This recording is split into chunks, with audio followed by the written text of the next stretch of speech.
Welcome to the series that takes you to the heart of America, where we give you the big picture of what actually makes this country work.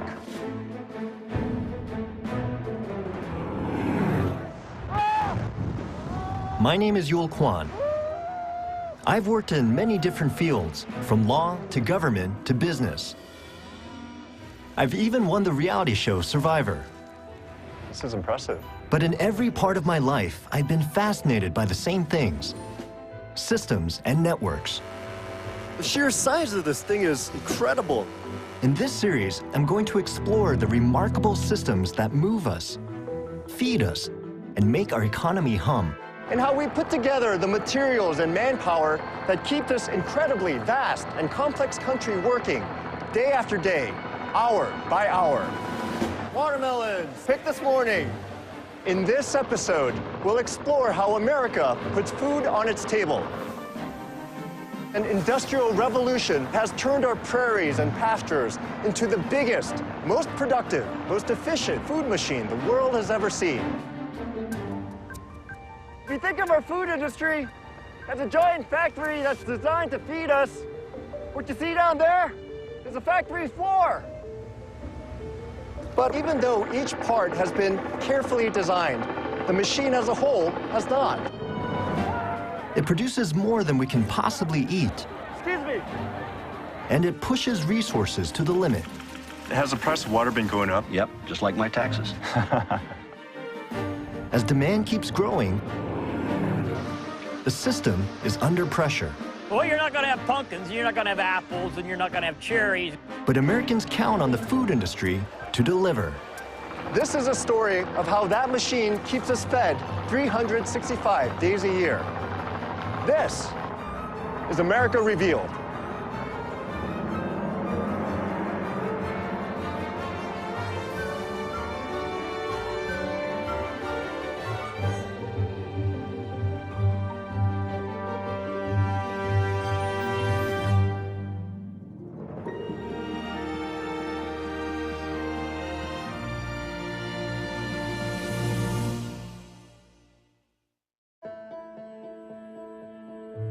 America Revealed is made possible by the Corporation for Public Broadcasting and by contributions to your PBS station from viewers like you. Thank you.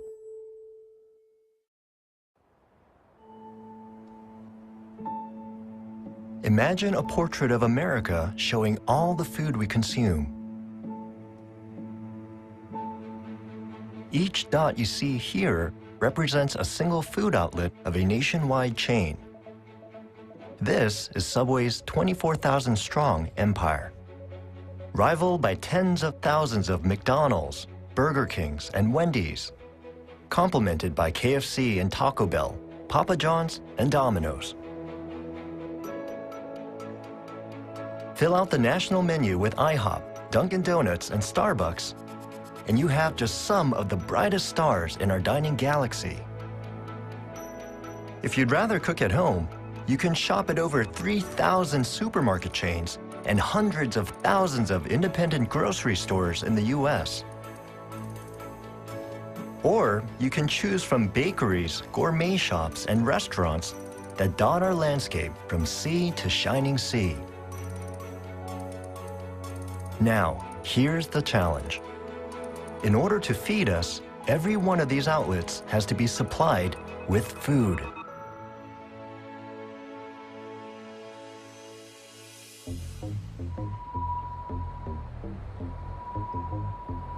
This frenetic little dot is the delivery end of a vast and complicated machine. Literally, we put a GPS unit on a pizza delivery man and recorded his typical Friday night in the heart of New York City.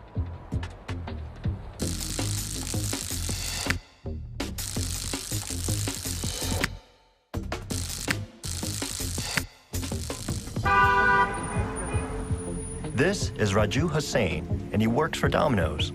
So how long does your shift usually last? 8 hours, 9 hours. And how many pizzas do you usually deliver? Oh, 30, 40 pizzas per night. Wow. I have one customer, they gave me $200 tip. Wait, what? I was like, wow. Pizza is an edible snapshot of American food. It's fast, it's filling, And for what you get, it's actually pretty cheap. Plus, it's completely customizable. You can get pretty much anything you want on top of the pizza. This is the final stage of the Domino's food machine. But where does it begin? Pull back a bit.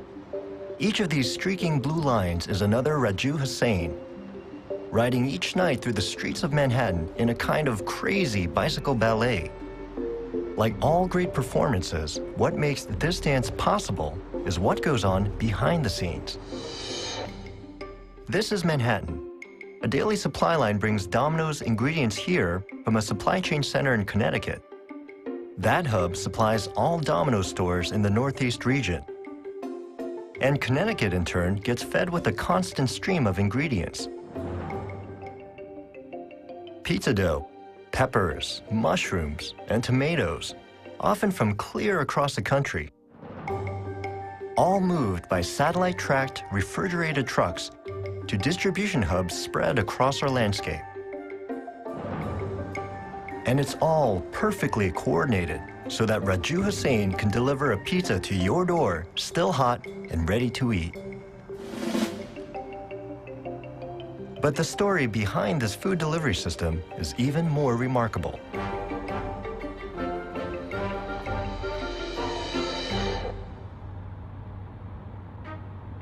From New York City, I've traveled 3,000 miles to the other end of the continent to find out where one of pizza's key ingredients comes from and how it's produced on such a monumental scale.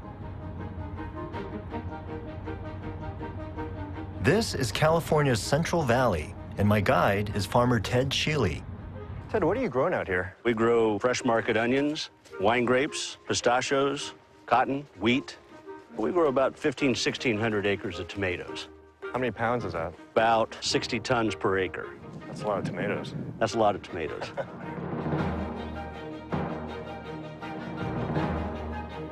Yes, the humble tomato, the foundation of pizza sauce.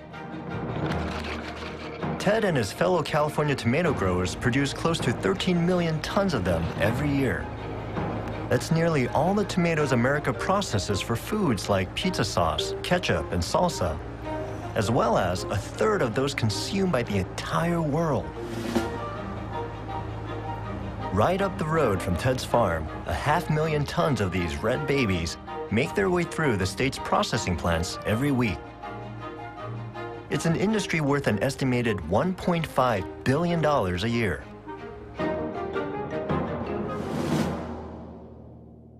But Ted doesn't just grow tomatoes.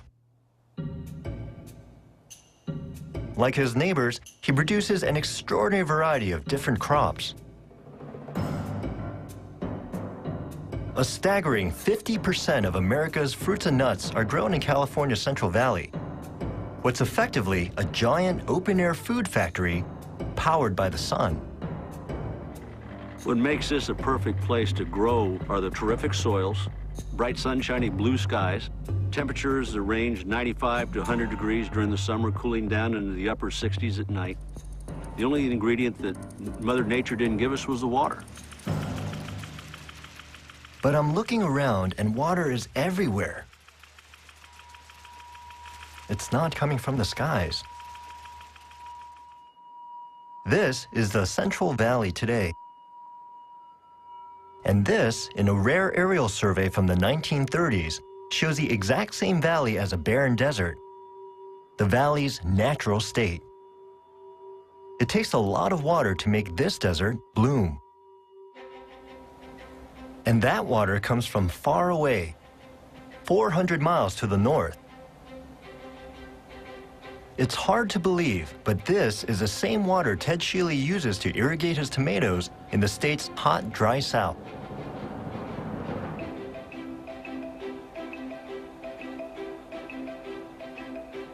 And he gets to use it because of this.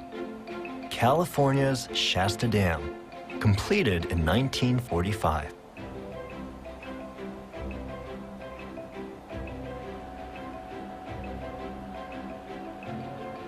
The sheer size of this thing is incredible. For California's food machine to work on the scale it does, it needs vast resources and monumental infrastructure. Right now, I'm flying over fine examples of both. It's giving me a bird's eye view of how America puts nature to work. To learn more, I'm meeting up with Shasta Dam guide, Sherry Harrell. Shasta Dam is the keystone to the entire Central Valley project, and it makes it one of the leading producers of food and fiber for our entire country. Without it, buying a head of lettuce would be an incredibly big deal. We are actually now 428 feet from where we started up above, 174 feet above bedrock, and 67 feet past that concrete is Shasta Lake. There's over 450 feet of water behind that wall. Wow. So if that wall disappears, you and I are swimming all the way down to Los Angeles. A quick swim, too. Yes, absolutely. Starting at Shasta with the Sacramento River, the Central Valley Project connects 20 dams and reservoirs through 500 miles of tunnels and canals, turning 42,000 square miles of desert into what is, in effect, the world's biggest greenhouse. It's an extraordinary achievement in terms of technology and engineering and ambition. You realize how effectively and efficiently California has managed to maximize the one resource it never really had. What California has basically done is to turn dirt into pay dirt. And to understand just how successful California's tomato crop is, all I have to do is head next door to Nevada. These are California tomatoes, just over 1 million of them. 150,000 pounds of beautiful, juicy, smelly tomatoes. And they've been placed here in the middle of Reno, Nevada, not so that the good people of this town can eat them, but so that they can throw them at each other.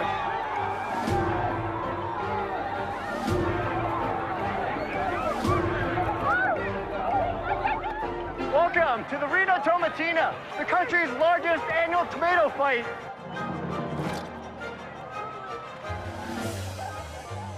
All the tomatoes here are surplus tomatoes donated from California. But rather than throwing them away, they've been put to good use. They're here to support cancer research. And everyone here has paid $10 for the privilege of getting hit in the face with a tomato. Oh. Excuse me. This is just a fraction of California's tomato surplus, but that surplus is reliable enough to make the Reno Tomatina an annual institution. Over the last 50 years, the average American has come to enjoy a bounty of food never before imaginable. California's agricultural revolution is just one part of that story. This is another part, and an even more spectacular transformation. The Midwest. I've come in search of the quintessential American farm. And for me, that can only mean one place. Kansas. Remember Dorothy from The Wizard of Oz? That's where Dorothy's from. That's her home. It's a natural world there that Dorothy wanted to get back to after being stuck in that artificial land of Oz. Well, I got news for you, Dorothy. If you saw Kansas today, you wouldn't recognize it. To understand what's going on down there, I'll have to get a lot closer.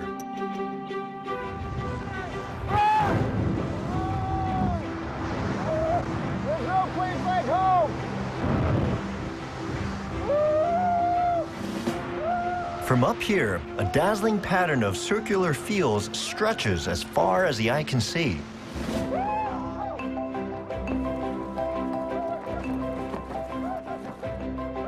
There's a good reason for this cookie-cutter perfection. What you're looking at is one of the greatest land transformations in American history. If you think of our food industry as a giant factory that's designed to feed us, what you see down there is a factory floor.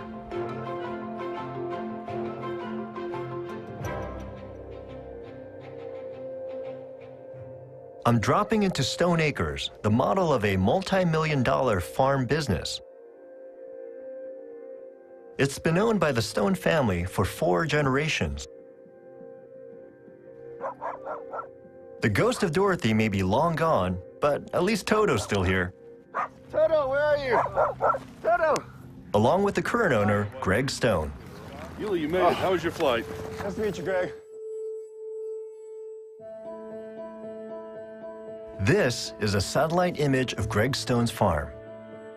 Just one of Greg's circular fields occupies the site of his grandfather's entire 1930s homestead. This is an aerial photograph of that same landscape in 1937. A totally different world. When Grandpa came here, there was absolutely nothing here. It was a barren prairie. He just pretty much started from zero. He had a few dollars in his pocket. The Great Depression had just kicked in, and then we had the dirty 30s, which was a terrible time. People tried to grow wheat for a cash grain crop, a little bit of feed for the animals, just whatever they could grow to survive. Anything, you know, weeds, tumbleweeds. Tumbleweed? Yeah. That was a crop that you grow? Thistles, well, they used it to feed the animals, heat their homes, whatever. And how successful was your grandfather in transforming this into a productive farm? He was successful, but everything that he grew was basically for his family and a few head of livestock that he had. But nothing, you know, on the scale of what we have today, of course, where we feed thousands. In fact, where his granddad harvested 20 bushels from each acre of land, Greg gets nearly 300. In the last 60 years, American farmers, on average, have tripled their yield, dwarfing the productivity of every previous generation. What changed? Like, how did you get to the scale that you're at today? Well, 2 things, irrigation and commercial fertilizer.